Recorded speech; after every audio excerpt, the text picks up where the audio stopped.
सभी का एक बार फिर से स्वागत है मेरा यूट्यूब चैनल श्याम सर पर। आइए आज समझते हैं भौतिक राशि के बारे में, यानी फिजिकल क्वांटिटीज के बारे में समझते हैं कि ये होता क्या है। तो हमारे पर्यावरण में बहुत सारे ऐसे चीज होते हैं जिन्हें हम माप सकते हैं, तौल सकते हैं, और बहुत सारे ऐसे चीज होते हैं जिन्हें हम माप तौल नहीं सकते हैं। तो सबसे पहले देखते हैं कि भौतिक राशि कहते किसको है। तो भौतिक राशि है वे राशि जिनको मापा या तौला जा सके, उन्हीं उसको हम क्या कहेंगे, वो सब भौतिक राशि है। जिनको हम माप कर व्यक्त कर सके, तौल कर व्यक्त कर सके, यानी कि किसी रूप में उनको जब हम व्यक्त करते हैं, ठीक है, उन्हें उसको हम क्या कहेंगे कि वे भौतिक राशि है। जैसे लंबाई, चौड़ाई, द्रव्यमान, बल इत्यादि। ठीक, ये जो भौतिक राशि है इनको दो आधार पर बांटा गया है। पहला आधार है मापन और मात्रक के आधार पर, और दूसरा है दिशा और परिमाण के आधार पर। तो मापन और मात्रक के आधार पर जो भौतिक राशि है उनको दो वर्गों में बांटा गया है। पहला है मूल राशि और दूसरा है व्युत्पन्न राशि।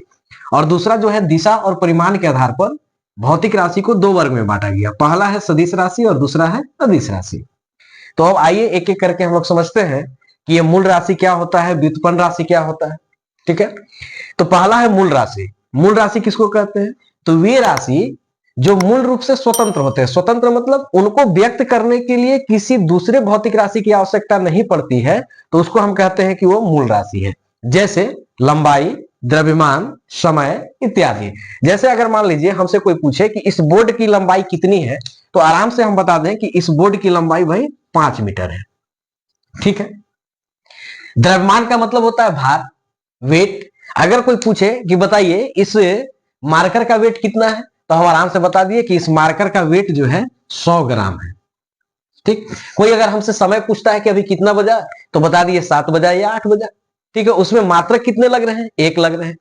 और दूसरा वह है व्युत्क्रम, व्युत्पन्न। दूसरा क्या है? व्युत्पन्न राशि।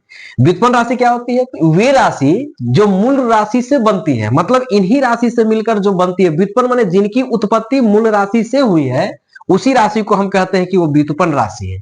जैसे क्षेत्रफल, आयतन, बल इत्यादि। ठीक। जैसे अगर मान लीजिए हमको अगर क्षेत्रफल को दिखाना है, किस चीज को दिखाना है? क्षेत्रफल। तो क्षेत्रफल क्या होता है?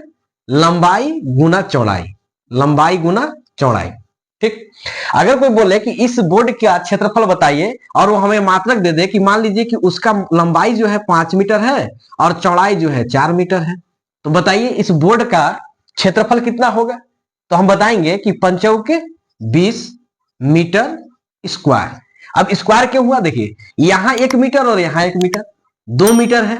तो 1 मीटर और 1 मीटर जब दोनों गुना के रूप में होते हैं तो पावर जुड़ जाते हैं, यानी कि यहाँ का आया मीटर का स्क्वायर। यही चीज समझना है कि मूल राशि और व्युत्पन्न राशि में यही अंतर है कि जब भी मूल राशि रहेगा तो उसकी मात्रक 1 होगी। उसकी मात्रक हमेशा कितनी होगी? 1। और व्युत्पन्न राशि होगी तो उसकी मात्रक 2 या 2 से अधिक होंगी। अगर कहीं भी आपको किसी भी मात्रक में स्क्वायर लगा हुआ मिले, क्यू लगा हुआ मिले, तुरंत समझना है कि वो कौन सी भौतिक राशि है? व्युत्पन्न भौतिक राशि है। और जिनमें केवल एक मात्रक है, मीटर, सेंटीमीटर, ठीक है, किलोग्राम, तो वो सब कौन सी राशि है? तो वो सब मूल राशि है। ठीक है। अब ये जो मूल राशि होते हैं मूल रूप से 7 होते हैं। ये मूल राशि कितने होते हैं? 7। कौन कौन होते हैं? लंबाई, द्रव्यमान, समय, ताप, ज्योति तीव्रता, पदार्थ की मात्रा और विद्युत धारा। ठीक है। लंबाई को हम क्या, लंबाई का मात्रा क्या है? मीटर। उसको हम संकेत चिन्ह एम से दिखाते हैं। द्रव्यमान का मात्रा क्या है? किलोग्राम, जिसको हम संकेत चिन्ह केजी से दिखाएंगे।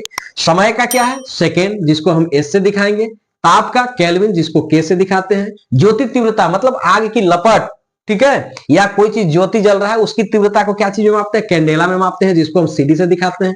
पदार्थ की मात्रा, ठीक, उसको हम मोल में मापते हैं, जिसको हम मोल से ही दिखाते हैं। और विद्युत धारा, करेंट, ठीक है, विद्युत धारा, उसको क्या चीज में मापते हैं? एम्पियर में, जिसको हम बड़ा से दिखाते हैं।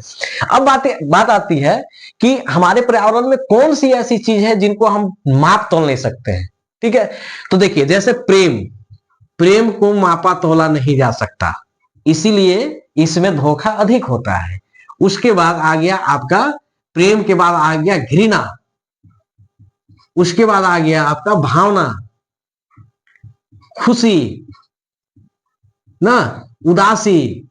ये सब क्या है?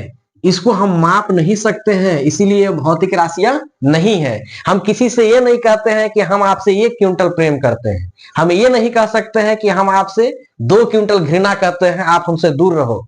या हम ये नहीं कहते हैं कि आज हम बहुत खुश हैं, आज हम 10 क्विंटल खुश हैं, ये नहीं कह सकते हैं। ये नहीं किसी को कह सकते हैं कि आज हम 5 केजी उदास हैं।